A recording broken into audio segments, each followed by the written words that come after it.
relance chemin de fer buñ koy wax dafa war a nekk ñaari volet infrastructure volet social mais ñoom infrastructure yi la ñu xool defaraat wagon yi jëndaat machine defar raay yi et cetera béy fii ainsi or que tant que le contexte social est là duñu noppi ñoom ñaar ñoo war a àndandoo et mieux dañu war a jiital sax le social pour au moins nit ñi féex parce que ay mag la ñu des gens qui ont attendu pendant plus de 30 ans parce que contexte social mi ngi démarré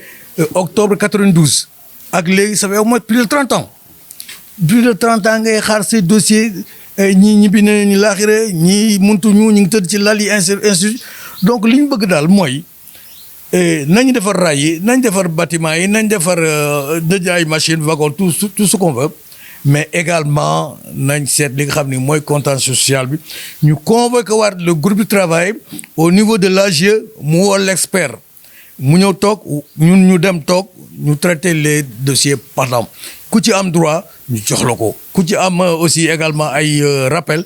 ñu waxtaan ak yow seet nuñ la koy fay loolu bañuñu ko nous sommes ouverts au dialogue et la concertation yore naa la 10 millions mën naa la jox lii nga ne d'accord li ci des kañ nga ma koy fay ñu trouver échéance pour fay la ko on est d'accord l'essentiel mooy nit ki mënul toog di bàyyi ak yelleefam di dem. ñaata dossier la. dossier bari na parce que fii au moins recensé nañu au moins une vingtaine de dossiers yoo xam ne ñu ngi toog seen borom ngi xaar ñii ay causation sociale la yoo xam ne au niveau de l'IPRES yii ay reclassement la jógee grade dem grade yii bari na daal am na ñoo xam ne dañoo nekk IPRES ba retraité IPRES jël seen causation sociale au lieu mu jox leen seen i pension de retraite mu jël xaalis bi yëpp toutes les causations versé ko au niveau du FNR daal leen bloqué nga ñëw mu la effectivement tu as rempli les conditions tu as eu 55 ans cotisé nga jusqu'à la retraite mais sa xaalis say causation du ma la jox sa retraite dama koy versé au niveau du l'IPRES au niveau du FNR alors que fekk na sax am na ñoo xam ni commencé woon nañ fay ko sax seen pension mu jékki-jékki bloqué les pensions alors au niveau du FNR cotisation amu fa IPRES war foo verser dara parce que li nga xam ne moo am mooy ci biir contexte social il y a eu des accords entre les travailleurs et l'État mu ne je vais vous reverser au niveau du FNR tout ce qui est cotisation par employeur par agent moi État je prends ça en charge l'essentiel c'est de me céder une partie l'essentiel mooy li nga xam ne mooy seen rappel de salaire ngeen cédé ci 40% su mu ne cédé 40% danaa leen cotiser ci biir FNR seen cotisation par agent par employeur bu xam ne bu ngeen retraité doo am benn cotisation da ngeen dem rek jël seen pension ñu ne ko nag cotisation yi nga xam ne ñoo nekk IPRES mu ne moo kooku yorom nekku ci IPRES nag moo jël cotisation yooyu au lieu mu jox ñu pension am na sax ñu mu jox pension jékki-jékki d'abord ko dagg ko au lieu mu jox ko mu jël pension mu jël cotisation yi dem verser ko FNR na ko soxlawu ma ko déjà ñi ngi fay seen pension donc kuy fekk pension laajatul cotisation xaalis boo delloo leen ko et jusqu'à présent on court derrière l'IPRES mënuñu ko jot am na ñoo xam ni liquidation daf leen defal grade ne leen jóge ngeen tel grade dem tel grade donc bu ngeen dem IPRES di ngeen fa fekk seen cotisation ñu dem IPRES seen premier grade bi la leen fay ñu ne ko non ñun nous avons été reclassés suñu xaalis versé nañ ko mu ne sama yoon nekku ci donc ñooñu ba nga ni lañ amoon bénéfice ba ñu amoon au niveau de la liquidation yaakaar ne bu ñu demee dañu am grade supérieur au niveau du l'IPRES pour seen pension yog ba ñu demee grade bu ñu njëkkoon am lañ leen liquider donc ñoom it ñu ngi xaar bari na dossier bari am na ñoo xam ni dañ ne leen bu ngeen remplir les conditions de 77 bis ñu intégrer leen mooy 45 ans 20 ans de service alors jékki-jékki régie des chemins de fer am substitution d'employeur régie des chemins de fer quitté régie des chemins de fer dem SNCS le liquidateur de l'ex daal di ne du mën a continuer di dugg dans la gestion de l'ex SNCS donc ci RCFS la tax en 89 ba mu taxawee 89 mais il y a des gens qui ont continué à remplir les conditions mu leen du ma leen jël dem leen ci SNCS ñu def fa mu ne moom it yoonam nekku ci donc moo tax ñu bëgg interpeller le gouvernement pour que ñu toog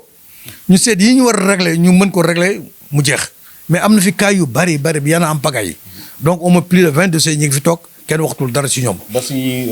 Transrail posé nañ débat bi. voilà waa Transrail nee naa leen foofu effectivement substitution d'employeur moo fa am jógee SNCS dem Transrail xamuma seen accord convention bi ñu si xamuma ko mais je sais que entre régie des chemins de fer SNCS convention bi ci nekk mooy li code du travail wax et régie des chemins de fer comment dire transité ñëw SNCS jël l'ensemble du personnel du ci wàññi kenn grade du wàññi salaire kenn ku ci nekk poste bu nga nekkoon mu jox la ko et maintenant ñu ne ko maintenant le passif des agents qui sont maintenant dans la SNCS état bi ne ko je prends ça na ñëw ma fay leen et effectivement ci la créé le groupe de travail et booba tey ñi ngi fay nit ñi mais diggante maintenant SNCS Transrail muy privé xaw ma exactement seen convention naka la ñu tëree mais suñu nee convention bi ba ma xam ko y a pas de problème am na ñoo xam ne aussi dañ dem seen arrêt de cours dem tribunal ñu fay leen du moins ñu àtte leen décider en leur faveur arrêt de cours yooyu ñu yore ko fu ñu dem ci liquidateur agent justice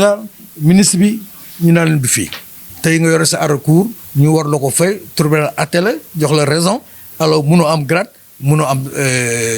rappel de salaire. président Diop wax nga 2018 am na dossier yu ngi suivre pendant 15 ans président Macky Sall def un effort. lan moo dagg si diggante bi ba mënatu leen am ak moom jokkalante boobu. voilà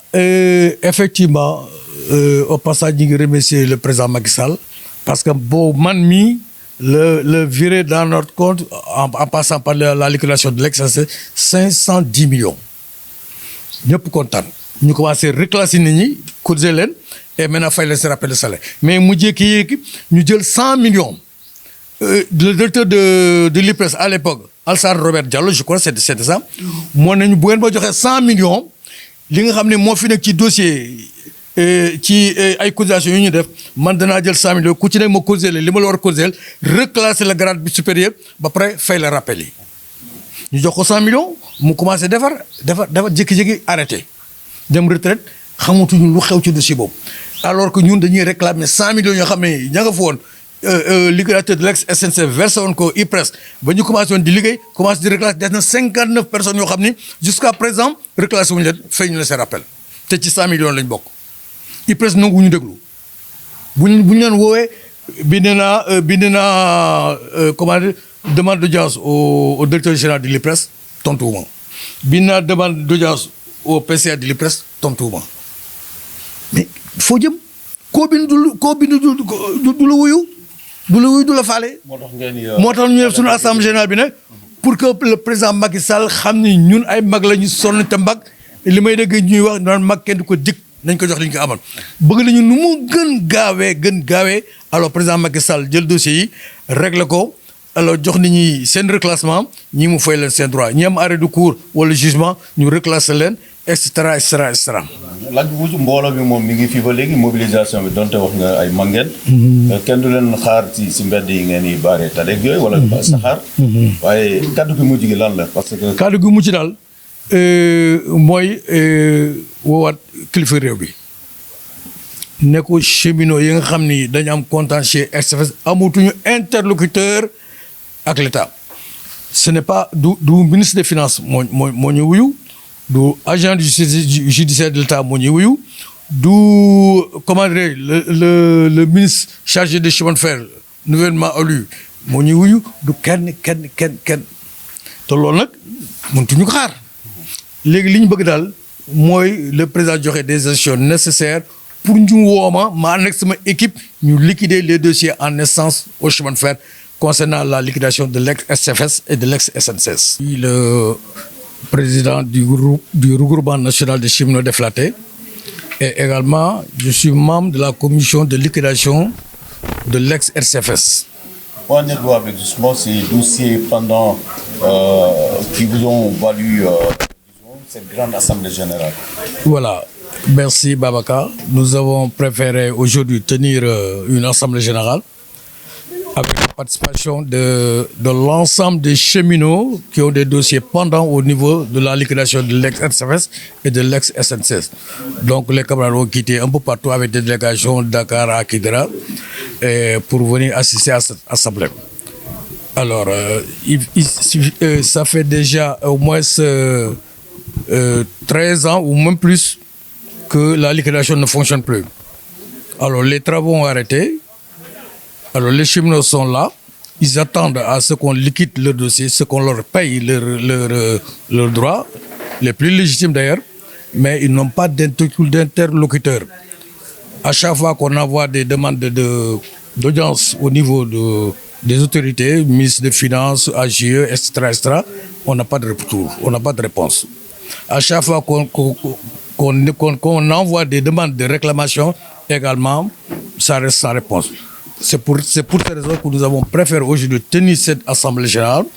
pour interpeller les autorités, et particulièrement le chef de l'État.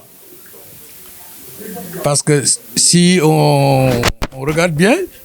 il fut un moment où le ministre des Finances, en Assemblée nationale, avait annoncé le paiement des cheminots pour un montant, je pense, de 13 milliards. Et jusqu'à présent, on n'a pas encore jusqu'à présent, on attend. On voudrait maintenant que le président de la République, vu notre âge, nous sommes très âgés, parce qu'il y a des camarades qui ont 80, 70 ans, même 91 ans, qui attendent leur